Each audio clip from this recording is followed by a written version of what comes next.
Welcome to the Referrals Podcast, the show designed to help everyone from the solopreneur to the Fortune 500 company win the referral game.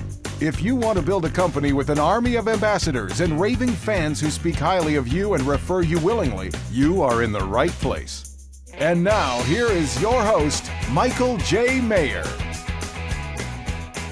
Welcome, everyone, to another amazing episode of Referrals Podcast. How do I know today is going to be amazing? Because, it's real people, real stories, real referrals. And everybody always finds those amazing. And today, we have a little different twist for you. It's a very special edition of Referrals Podcast. Before I get into that, I've got to give a big shout out to Miriam Dunn, who is rocking and rolling in our November 30-day challenge. We are recording this the week before Thanksgiving, essentially. And she has hit every day. She's hitting home runs. She's seeing results. Can you believe she's getting referrals from handwritten notes? And that's her primary focus of communication with her database right now. And of course, I got to give a big shout out to Dave DeBryan out of all places, Frozen, Michigan. It is literally frozen there. He's out of Grand Rapids, Michigan. He is our Michigan referral person, pretty much. And here's the thing.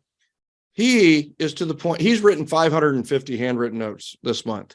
And I may be underestimating. That's the last I'd heard on his number, and that was a couple of weeks ago. People, 550 handwritten notes. The challenge was to write 30 notes in 30 days. I've got to give a big shout out to the people who are literally kicking butt with that. I really, really appreciate it. And I know that they are appreciating the fact that this is kind of a passive way to get referrals. It really is a little passive because you're not calling them directly. You're not texting them directly. They're going to open it when they want to. They're going to read it when they want to. They're going to respond how they want to and when they want to. But it's very, very effective. That's why handwritten notes have their own level in the 7 levels of communication. So kudos to Miriam, Dave, Kara, Tanya, and so many others who are literally kicking butt with November. And the next thing is I've got to give you a personal invitation to join the Generosity Generation. Our private group is join, JOINGENGEN.com. That's joingengen.com. I hope you can join us. It's the most active referral network I know of. In fact, there was just one literally today that was put in there, Southern Georgia. I think it was Middlesville or something like that. So the bottom line is referrals happen in there all the time. We'd love to add you to our referral list. The way to do that is to join gengen.com. So on to today's show. I'm very, very excited to bring up someone who's never been on this show before 8 times. He's never been on more than 8 times. This is like his 7th time, but you're like, that's a lot. And I'm like, no, that's not enough. The wisdom and knowledge this gentleman has is just off the charts and so curious, and one of the leaders of the Generosity Generation. He is our VP of Catalyst, which is our group coaching program at Referco. He is one of our top one-to-one coaches on Referral Mastery Coaching, and he is a huge business leader in the Orlando area. Everybody knows him in networking. I want to welcome to Referrals Podcast today, Mr. Thommy Sandvick. Awesome. Welcome back. Thank you. As always, extremely happy to be here and excited to be here. Yeah, so I didn't know it was 7 times until Thommy told me it was 7 times. So we were just talking before the show rolled out, and he had a coaching client or a potential coaching client who asked him about B2B type of lead sources and how this works with business to business. And please, everybody knows B2B is not just B2B, it's B2B2C. Everybody's a consumer. But he went back and he started getting some of the episodes that were there for B2B. And he was like, oh my gosh, like there's 6 or 7 here that are me. And how cool is that? So, but we're going to turn the tables a little bit today. And what I really wanted to do with today's show is reset and re-educate some people who maybe haven't been with us from the very beginning. If you haven't listened to episodes 1, 2, 3, and actually all the way up through 7 to 10, it's a really good background into the Generosity Generation. But we need to kind of get you up to date on where we've evolved the program to, and also talk about like how can you literally implement this moving forward, no matter how the market is, no matter how the economy is.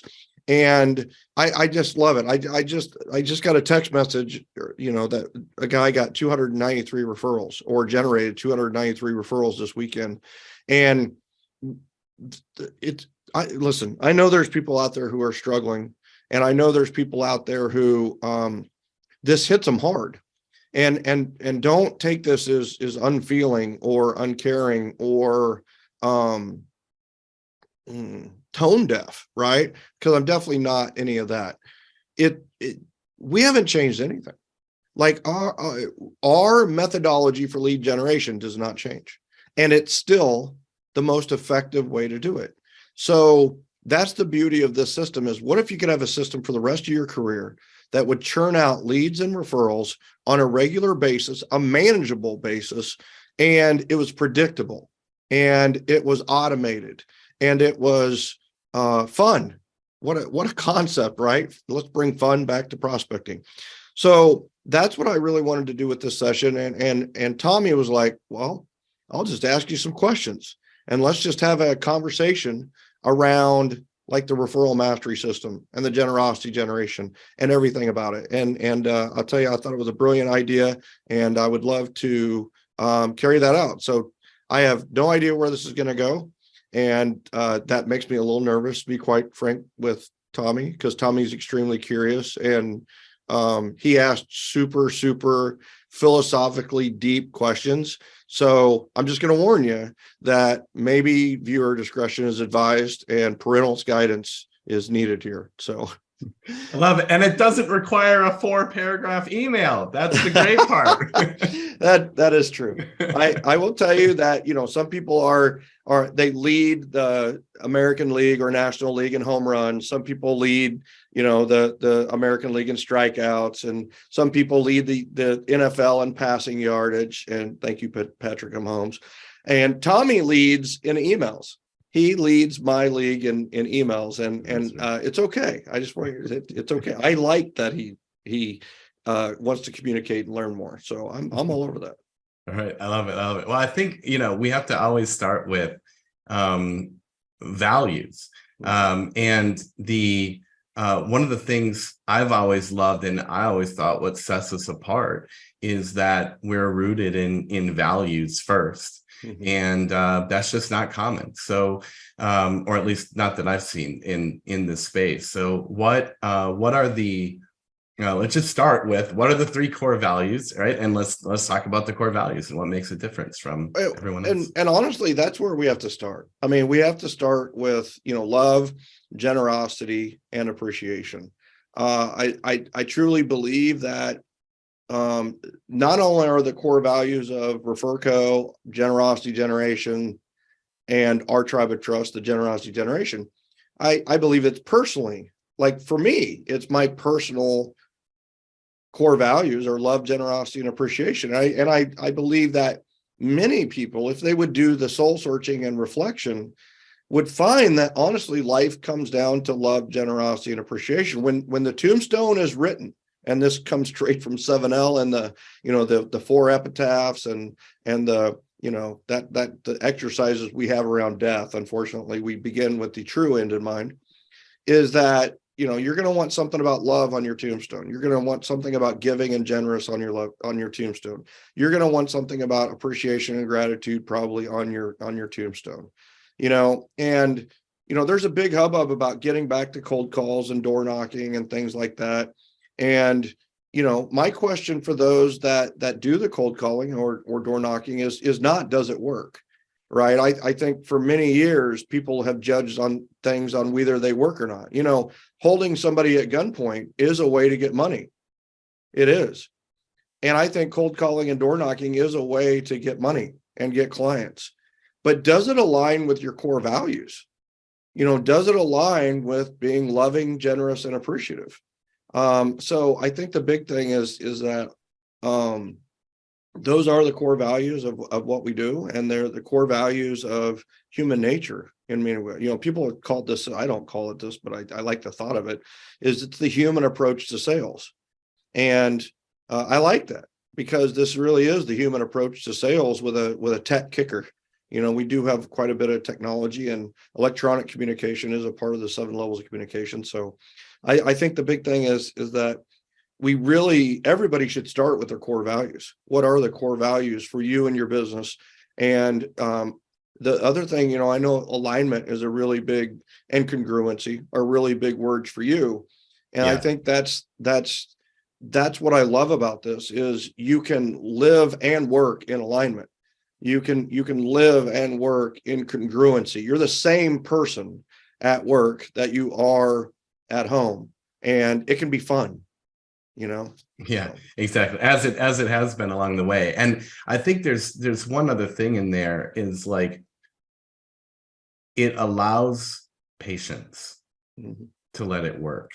And the thing about it is, like, there's a lot of people that move on in they'll create a system, flash in the pan, newest strategy, whatever, and then it moves on because it was just flash in the pan. These are timeless values that are rooted in human biology, and that's what drew me to it. And I think it's what really makes so much transformation happen on in all areas. Well, let me talk to that a little bit. I why I love generosity and appreciation has to be answered, I think, as well, is, all right, so love, right? We know that is the superpower. That's, if you don't love to do it, you're not going to do it. And those things that you love to do, you're going to do more often with more passion. And if you're going to do it more often and with passion, it's probably going to become profitable in the end, right? And so if you love to do it with the people you love, do it at the places you love, do the things you love, and that kind of thing. And so love is this superpower, but if you don't take action on it or with it, then you're just like a superhero that is sitting on a couch eating bonbons, watching TV. It's untapped potential. If you saw Superman or Wonder Woman on the couch and they were just sitting there, eating bonbons, and then all in the background, you heard sirens and you heard, yells for help and all that, what would you think about Superman and Wonder Woman? You would think untapped potential, like, go help people. Well, that's what I think of everybody I see out in the world is untapped potential, and there's a lot of people who they can help, but they're not helping them, and they don't know how to help, or they don't know what to say, or whatever it may be. And that's what we do. We help people stand strong and tall and be the superhero that they really should be. And our tools are generosity and appreciation. And so what is generosity? Generosity is love in action, right? That's what generosity, the definition of generosity can be whatever you want it to be. But for me, it's love in action. It's proactive, surprise somebody. I just did this today. Some people know me and they know that I've done this like paying it forward on steroids. And so everywhere, it used to be Starbucks only. I would go to Starbucks, and then I always paid for the person behind me, no matter what. Airport, wherever, not an I love you latte. It's just every day was an I love you latte day, or any day I went to Starbucks.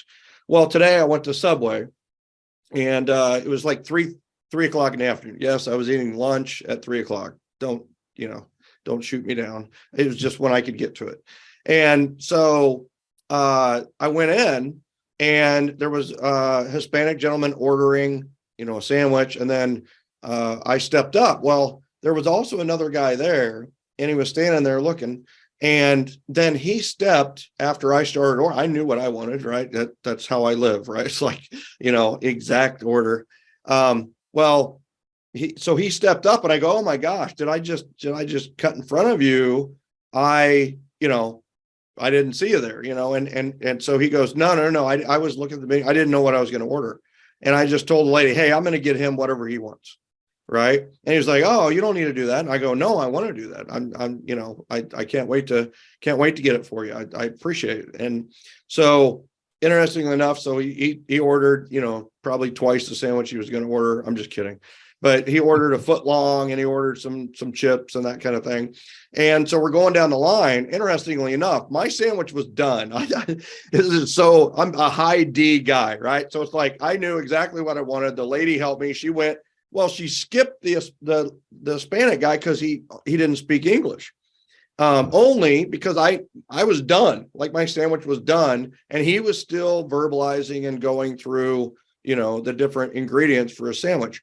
Well, when I step by him, well, now I've got this other person behind me, right? So pay it forward on steroids. I go, I'll take his as well, right? He I don't know how much he knew what was going on, but it was interesting as I bought, and just he was like, all right, he drinks, and I asked the Hispanic gentleman if he wanted a drink, and he said yeah, and I pointed at the size. He wanted a medium, so we got a medium. And so I got 3 sandwiches and I got a drink and a couple of things of chips, and it's all good, right? And so I was getting ready to leave. Well, the younger guy that was English speaking and right behind me, he was just like, man, that was awesome. And you don't know this or not, but my mom is having a really tough time right now, and half this sandwich is for her. And you didn't know me from Adam, but you just paid for my sandwich, and it means everything. It was a huge gesture. And I was like, dude, it's awesome. Have a great one. It was my pleasure to buy it for you, and good luck with your mom, and best wishes and everything for her. And so, and I left, and it was all good, but it's like, they felt good. I'm not sure if the Hispanic gentleman felt good or not. He might still be wondering why he didn't have to pay for his sandwich. But but the other guy was super appreciative. And the thing about it is, when you're proactively generous, you're not always going to get the referral return, right? But what you might get is the great feeling that I got my total bill was $30 at Subway.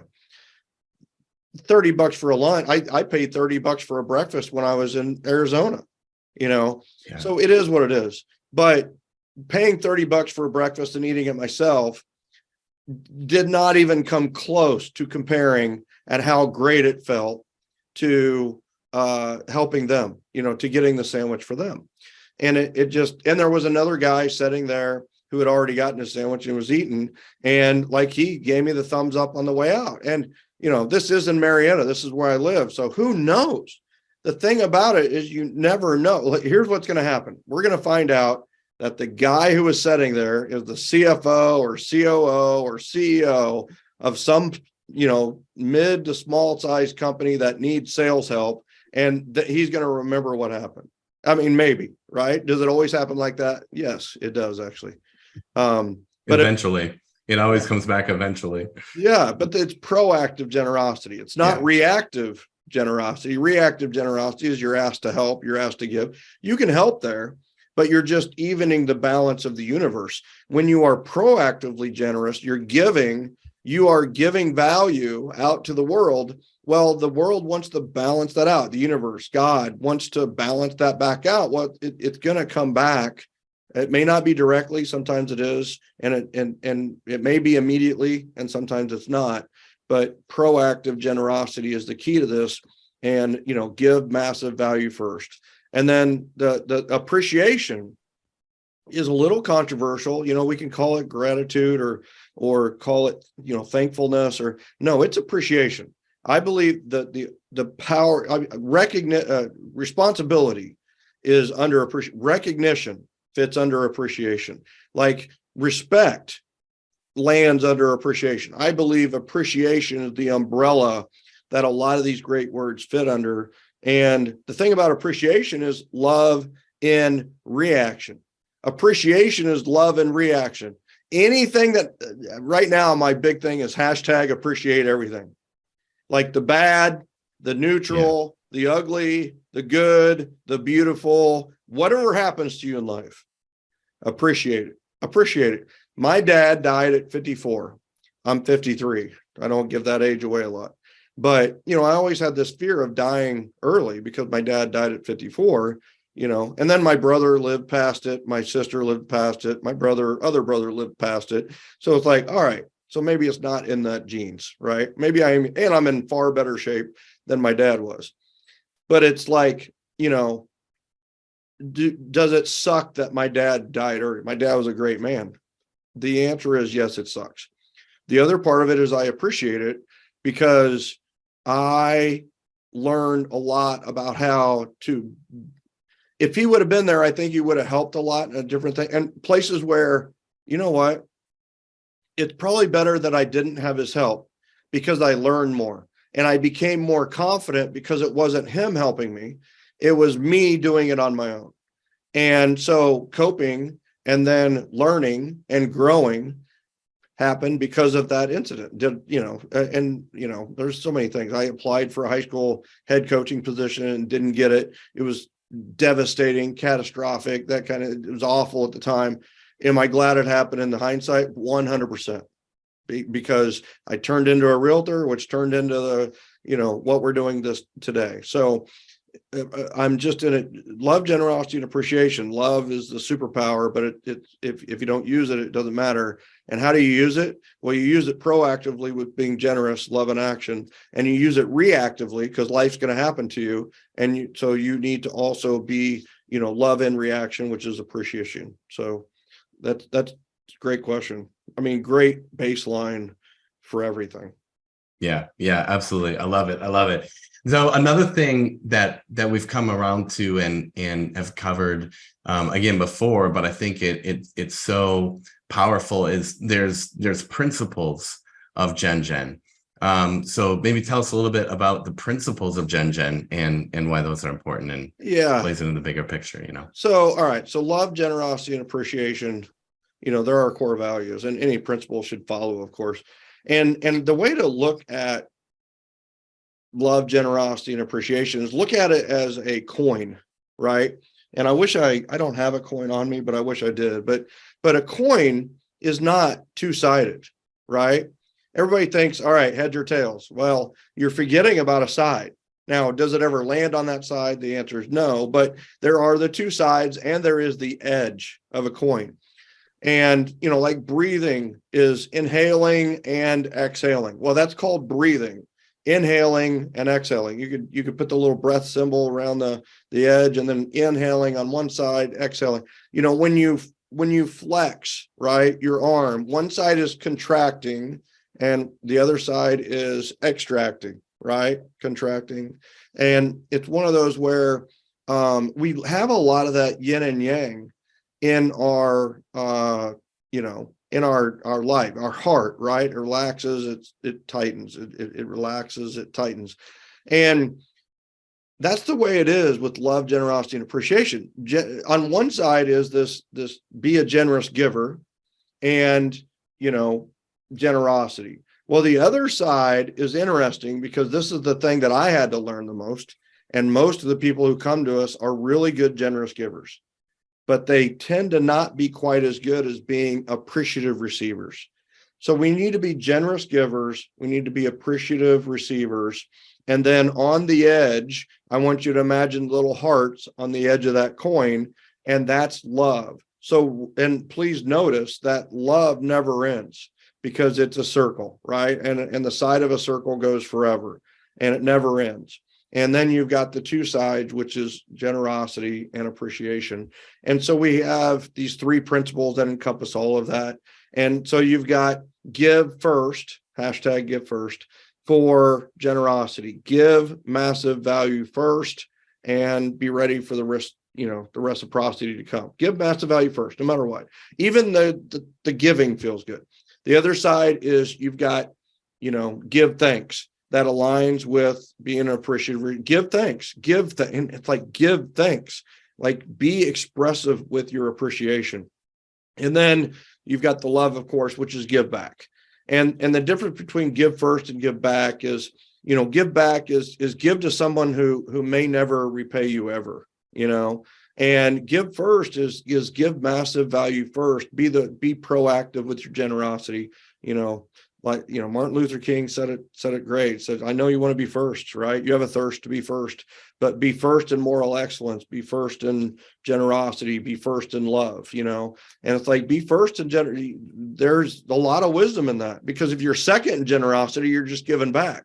But if you're first in generosity, then it kind of turns the tables in your favor when it comes to everything. So the 3 principles are very simple. # give first, # give thanks, # give back. Love it. Love it. Yeah. So just so powerful. So what are the,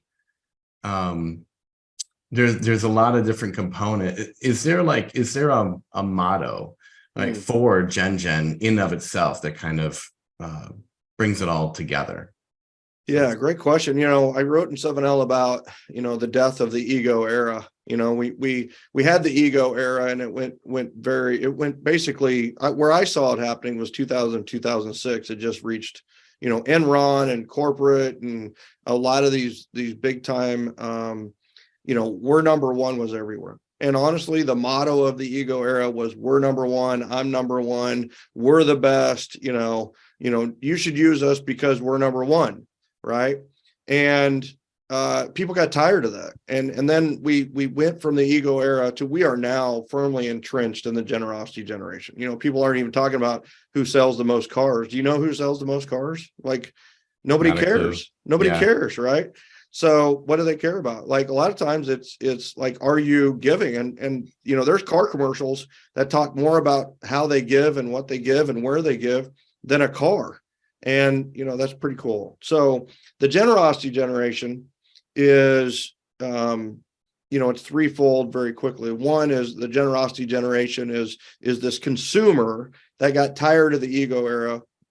And it's just this consumer trend. And then you've got the generosity generation, which is what we use instead of lead generation. We don't lead generate, we generosity generate. When we're calling in the spirit of generosity to give massive value first. And then, of course, the generosity generation, which is my tribe of trust. And the motto for us is not, we're number one. It's not, I'm number one. It is, I'm here to help. We are here to help.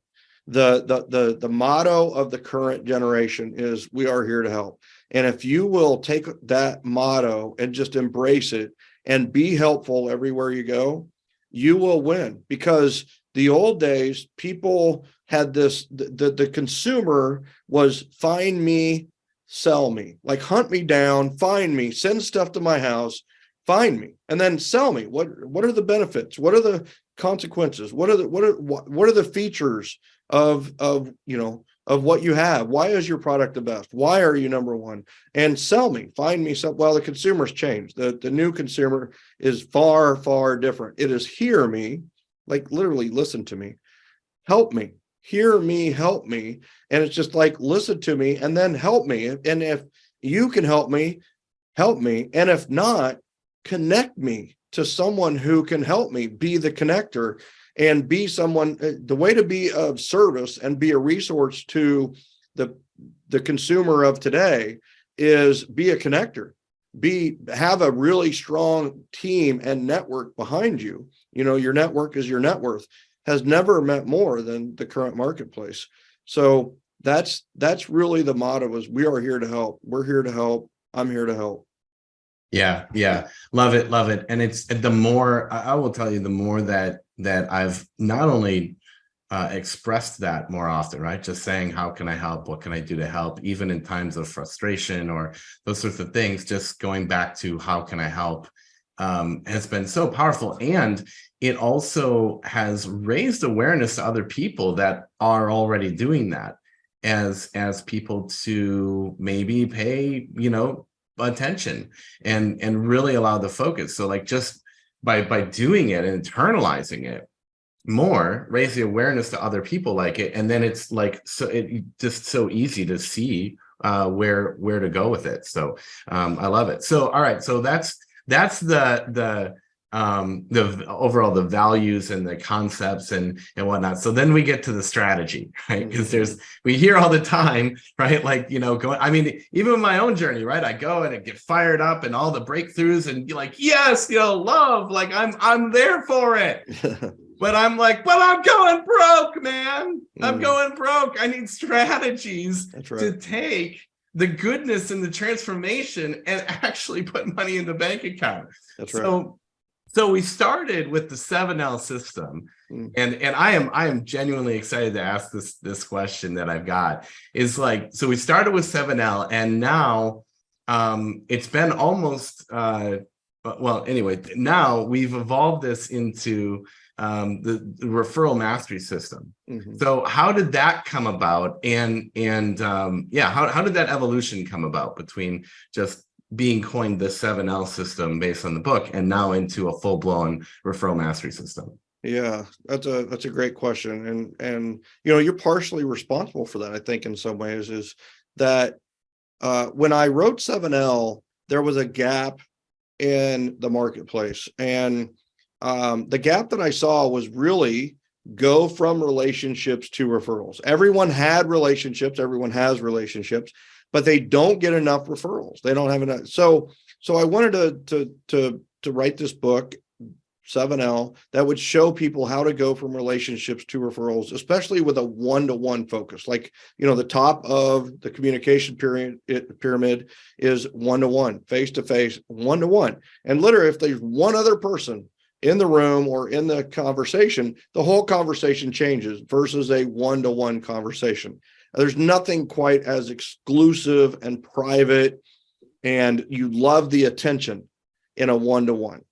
Well, so that is essentially, in our current system, we would call that relationship mastery. The Referral Mastery System has 3 pillars, and the one pillar is self-mastery. Well, why didn't now in 7L, you will see the 4 enriching rituals. You will see time blocking. You can't even spell communicate with the word time without the word time. You see energy talked about, you see attention, you see, first love yourself, things like that. That all fits under self-mastery. Why didn't I write a self-mastery book? Because there was a lot of self-help books out at the time. And I thought, all right, they're kind of getting it already. And little did I know that maybe we still can help a lot of people, especially with time blocking, energy mastery, time mastery, and the rituals, and then relationship mastery is 7L. That's your one-to-one. That's your sales skills. That's your networking, your frog, your how do I make this the biggest win for you questions, the great scripts that you say in relationship building. And then, we've got the component that we've always had and done, but I just touched on it in 7L. And that, of course, is event mastery.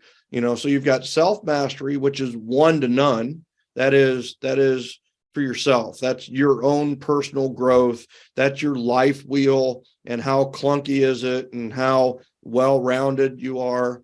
And then you've got that relationship mastery, which is your one-to-one, your buyer's consultation, your networking one-to-ones, your conversations, your phone calls, and that kind of thing. You're really one-to-one communication pieces. And then you've got event mastery, which is one-to-many. And it's scalable, it's leverageable, and it's a way to get not just 1 referral or 2 referral, but like 120 or 293, like I just got texted.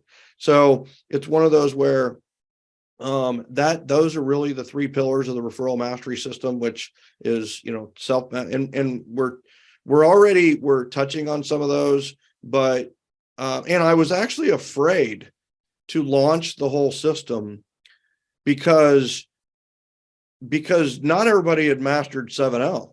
Not everybody had mastered relationship mastery. Not everybody had mastered their database. So it's like, I didn't want to overwhelm with, oh my God, I've got these other systems and pillars I've got. And honestly, a conversation you and I had just was like, it's time to just put it out there and let people choose their pillar that they want to work on at any given time. Right.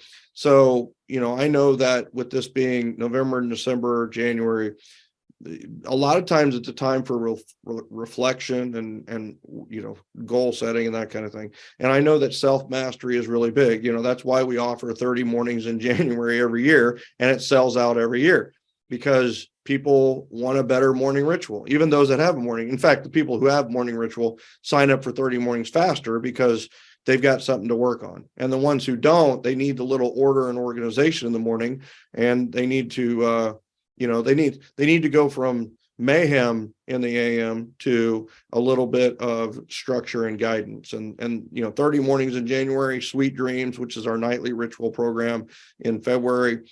Every year, it just seems like a great way to launch the year.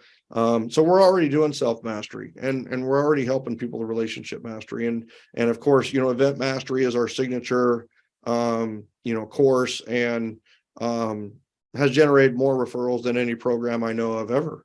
So that's kind of, and it also fits with referability, right? The 3 C's of referability is character, competence, and communication. Now, all 3 pillars will display and help you when it comes to character, competence, and communication. But the real big thing is self-mastery conquers any character flaws or issues. And one-to-one mastery, relationship mastery, is really the competence mastery type of element, is become great at sales skills and conversations that lead you where you want to go, referral conversations. And then, of course, event mastery fits perfectly with the communication.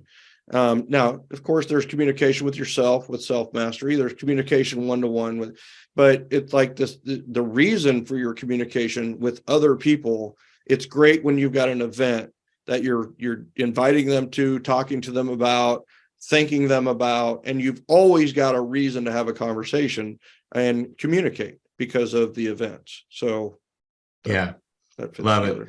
So I have a question about that. So those of you that those who may be listening know the communication plan from 7L and the way that we grade, and then when you grade, you've got kind of a proactive communication plan based on the grade, which is based on referral. That's right. So with what you said, we always have the reason to call with the events, and we have of course a 52-week plan that helps people literally know every single week what they're doing from a communication plan related to the event.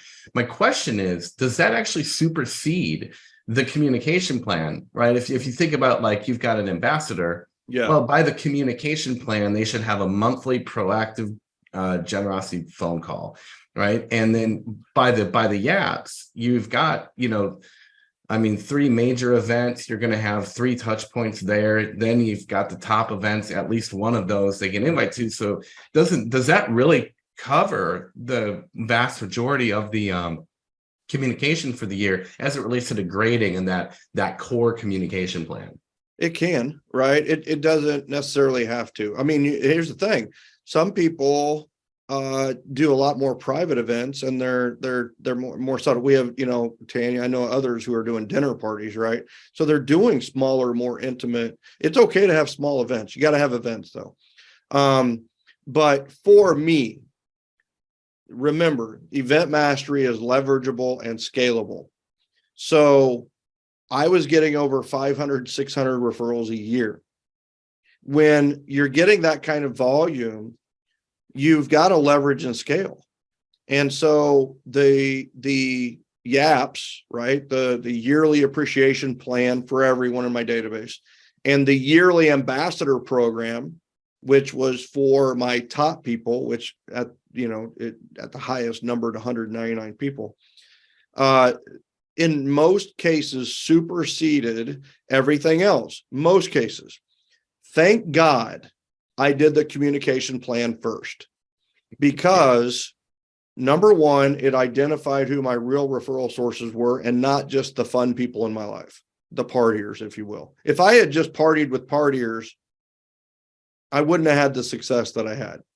The other thing too is that there are some people who will never go to your events. Do they want an invite? Yes. You've got to continue the relationship with it. And I'll tell you, the ones I'm thinking of are like engineer types, attorney types, CPA types. They didn't come to the events. They didn't want to be on an event committee of an event they're not going to attend. They still wanted the invite though, which is, something to think about. But so guess what? They got one-to-ones. They got more, phone calls that were more pointed and maybe helpful, right? When I was calling, I would tell them about the event, but I was really looking to help in other ways as well. So, and the other thing that a communication plan really helped me with is I did it every year the first week of December, which we're coming up on. So this is really timely question.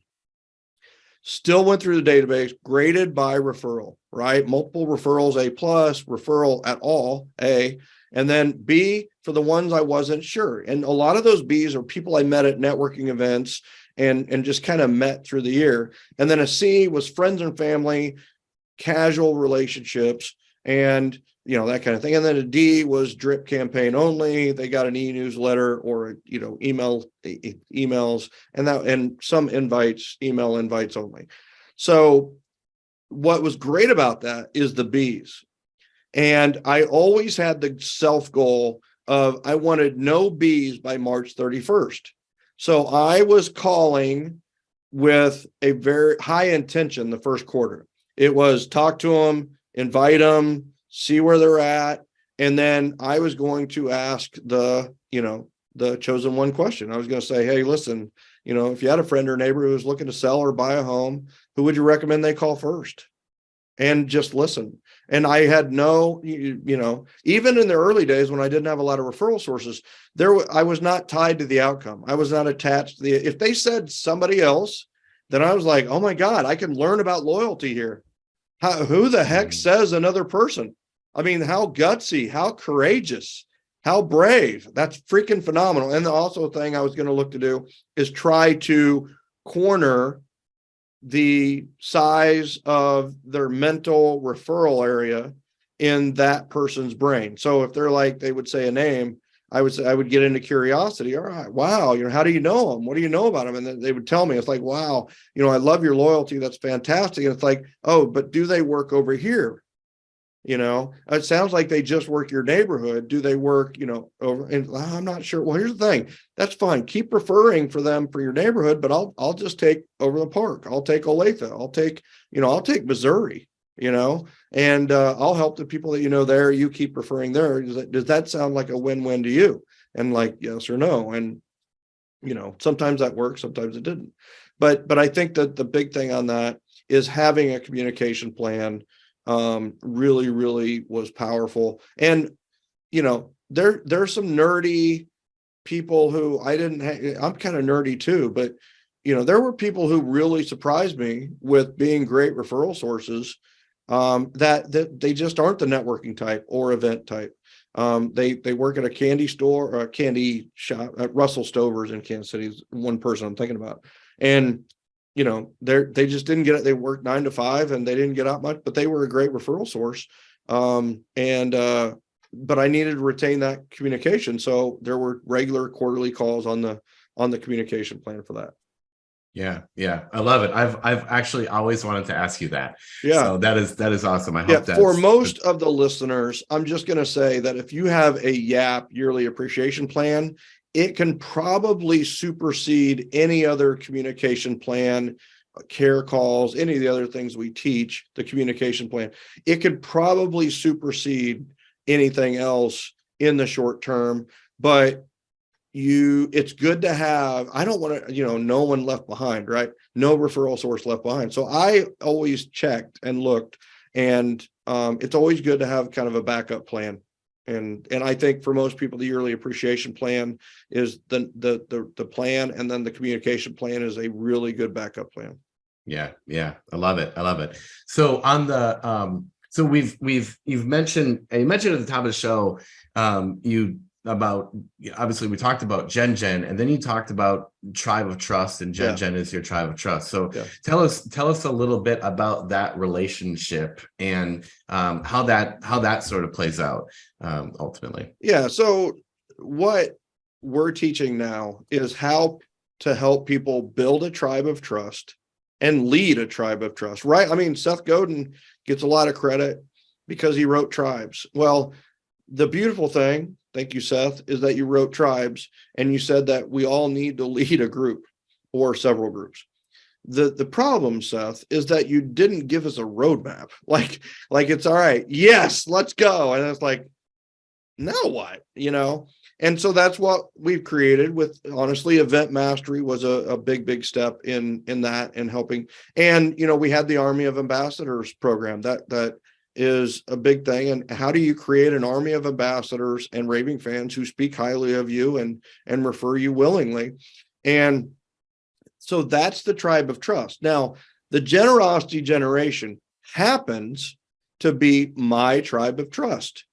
Torrell, Chauffeur White in Washington, and Johnny White have their own tribe of trust, and they're called peeps, right? And I love that. So they have their Torrell's tribe called, and she calls them all peeps. In the generosity generation, I call my people ambassadors and champions, And so it's one of those where, Chick-fil-A isn't going to build the generosity generation. They're going to build they have built their own tribe of trust. And we've helped them with events, with having Tuesday family nights and things like that.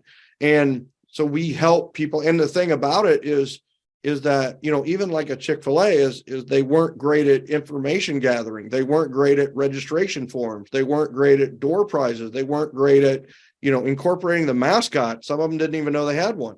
It's one of those where, we help people build an army of ambassadors who refer them and speak highly of them and a way to keep the relationship and the communication open. So my tribe of trust is called the generosity generation. Your tribe of trust is going to be, Thommy with an H something, so it's one of those where I think it's a passion, especially right now, because we're seeing some humongous successes with people who didn't even know they had a tribe, or they didn't really have a formal tribe. Now they formalized it, and the difference they're making is just mind-boggling, right? So that's kind of the difference. People do get confused. I'm glad you asked that question between the tribe of trust and the generosity generation. Is generosity generation is my tribe of trust, but we help you develop your own tribe of trust, which is different. You said earlier, like the 7L system. I mean, I didn't even coin it, the 7L. I didn't have other people called it the 7L system, so I just ran with it. And by the way, that demand-driven approach has been very good to me over the years. But it's really the referral mastery system, and it's self-mastery, relationship mastery, and event mastery that fit under that. And that's how you build a tribe of trust, is by doing those things. But when you signed up to be what you are, a professional salesperson, a professional realtor, a professional mortgage, you signed up to lead people. If you're a mortgage person, you're leading a person through a mortgage. If you're a realtor, you're leading a person through selling or buying or investing. You're leading them. You signed up to be a leader. So don't shun it. Don't shy away from it. Embrace it and take it to the next level, which is, how do you add value when you're not in a transaction? Well, that's how you build a tribe of trust. And that's what we teach, and that's what we do. And you kind of mentioned it, but so you have the tribe of trust, kind of the greater tribe, and then within the tribe of trust, you have the army of ambassadors. Is that accurate? Yeah. Yep. Okay. Gotcha. Tribe of trust are the people that know you, you know them. If you know enough about them to invite them to something, and some of them are willing to go, and yes, the army of ambassadors is definitely, I mean, it's just like Rome, right? There were the Romans, and then there were the warriors, right? And the warriors are the ones who went out in many cases and represented Rome. And, and it wasn't the gladiators, by the way, it was the Roman warriors, so it's one of those where, that's the same concept is you're going to have a smaller group, your top group, that are going to be, courageous enough and brave enough to speak highly of you and think about you and take action on your behalf. right? That's why I call them ambassadors. They represent me and they speak on my behalf, hopefully. Yeah, exactly. It's so good. It's so like just all at once. I mean, it's awesome. I hope everyone listening is just absorbing that.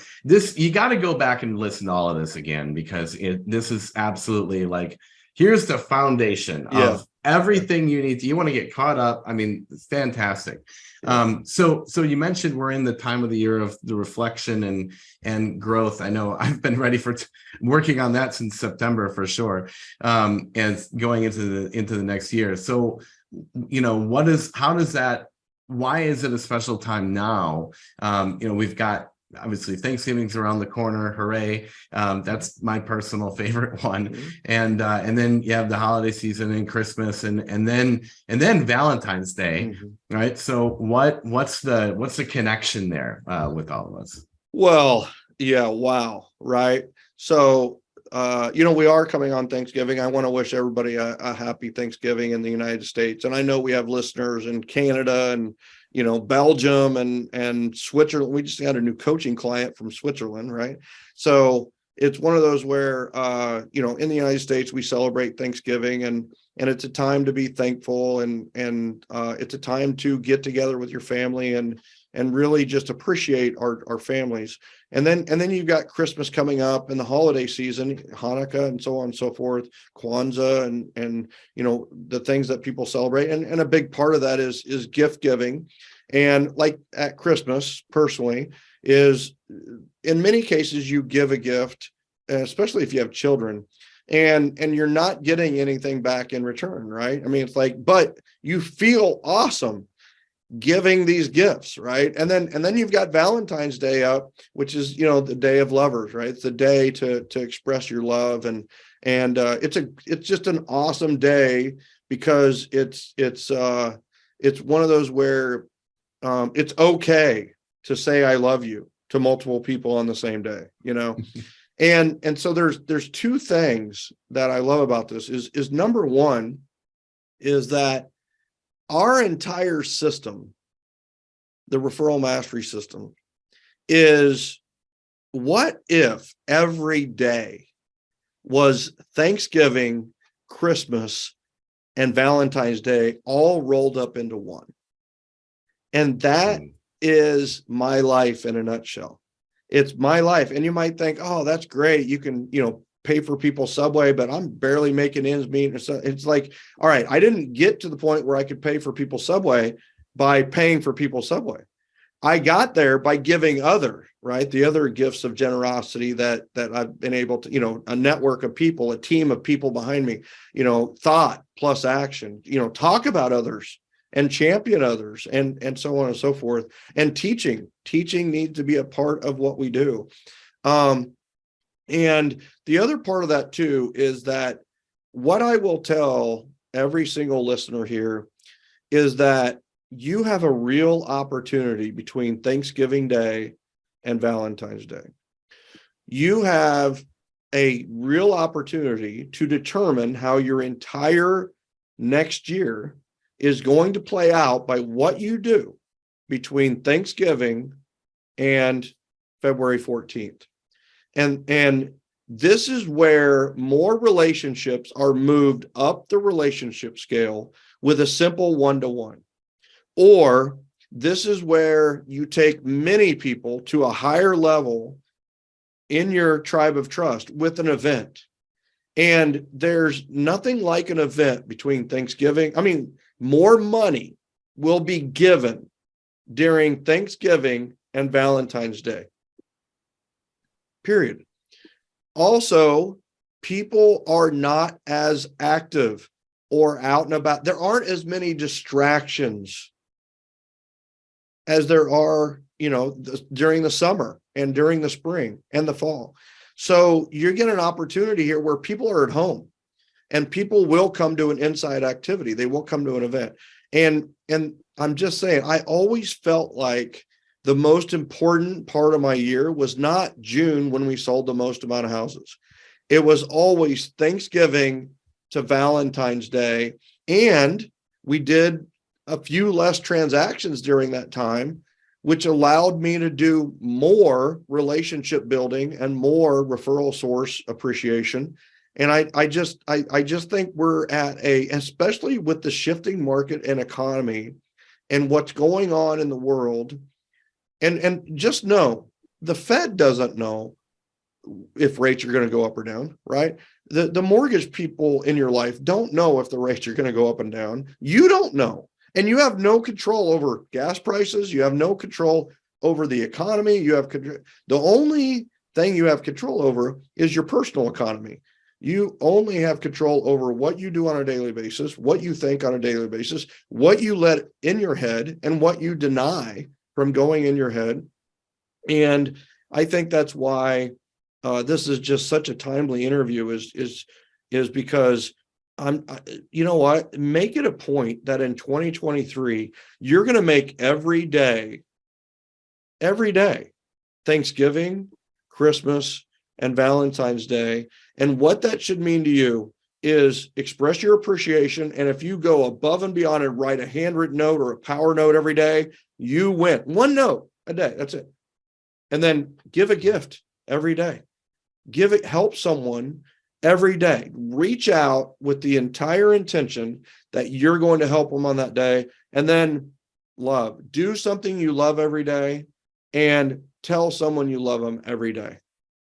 And those 4 things should be the first 4 things you do every single day. And you know what? When you start doing that, it becomes a lot of fun. You live a better life. You're happier, you're healthier, you're wealthier. And it's a beautiful thing. It really is. And that's why, I think this is just such a timely interview, is because we're coming up on a really important part in everybody's business, and they have an opportunity to feel the way they're going to feel every single day by, hey, let's do Thanksgiving, Christmas, and Valentine's Day all on the same day. And if you're not a Christmas celebratory person, look at it as somebody else's birthday where you get to buy them a birthday gift, right? So That's it, my friend. Love it. I love it. And I feel like we do need to throw over to with the 7 gifts of generosity you mentioned, and we've mentioned so much about proactive generosity. And like you said, you didn't get to the point where you could pay for the Subway meal originally, right? You had to work up to that and go up the scale of generosity.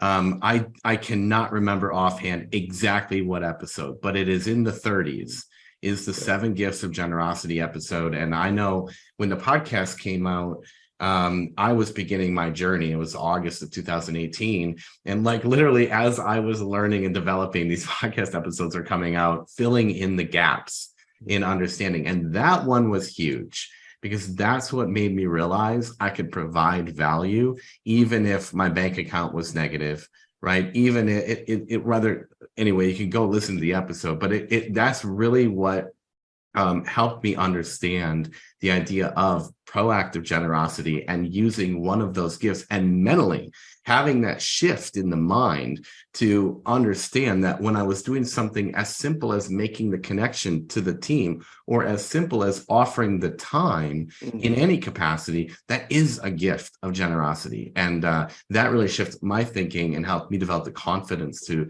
continue down the process of the system. So I really have to gotta listen to that episode as well to get more on the 7 gifts of generosity. So and you're excited. I mean, so the people who should be really excited are those people that are going to RMS, because RMS 22 morning session on Thursday is like a new and revamped 7 gifts of generosity presentation. So we're going to give everybody gifts Thursday morning at the holiday extravaganza. And then I'm going to talk about the real gift. And awesome. That'll be Thursday morning at opening session on December 15th. I can't wait. Already got the PowerPoint like ramped up, ready to go, and changed it all because we rescheduled from September to December. So it was actually kind of fun and interesting to tweak that presentation. So I will definitely deliver on the 7 gifts of generosity. It's one of my favorite presentations. So awesome. I love it. And there's nothing like getting it live. There's That's nothing right. like in live, right? That's Always the best way. Awesome. Awesome. Yep. Well, good. Oh, I love it. I think that I don't know how long we've been going, but I think that is, I mean, that's just drop the mic on all of it, right? I love it all. So Well, great stuff. Well, first of all, thank you for jumping in and doing this. I really, really appreciate you, and I appreciate Anytime. you did that. Love you, brother. You're the best. Thank you. Likewise. And so, ladies and gentlemen, what I hope that this does for all of you is it resets things in your head. This was a foundational type of podcast. This level sets, everyone. There's people that are brand new. I can't even imagine, just that you're brand new to all this. And this gives you a feel for what it's about. But here's the beauty is like Lynn Faselli, I got to give a shout out to you, Torrell, even, Don McNaughton, is what this does is it fills in maybe some of the slight gaps that you didn't have filled in before. And it gives you a real sense of where we are and where we're headed. And that's what I hope we did with today's episode. And by the way, before I get to the close, Thommy, thank you so much for doing this. I really, really appreciate you. And thank you so much for not being our guest here on Referrals Podcast, but being the co-host of Referrals Podcast today. I love it. Thank you. Thank you for the opportunity as always. I always love it. And it's just always so much fun. So thank you. And I just love being able to give this content out and just help people go to the next level. So thank you. You're welcome. And ladies and gentlemen, I will tell you that I also know what the next podcast is in the hopper, and you will not want to miss that. Literally put it on download, subscribe if you haven't yet. And hey, I'm going to throw this out there. Rate and review us. We would love to know what you think of the content that we do. And here's the thing, people tend to read those and they read the latest reviews. Make sure you put your referral information at the bottom of your review so they know how to contact you. They know how to refer you. It's Referrals Podcast. Shouldn't you get referrals too? I think you should.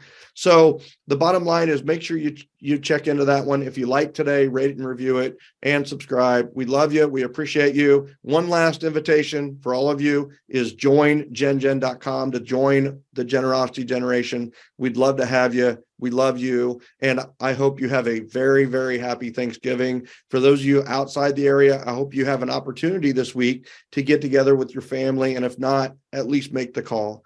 Give them a shout out, have a Zoom with them, whatever it may be, and just know how much I appreciate you and the fact that you listen and watch every single week. Thank you so much for tuning into the Referrals Podcast.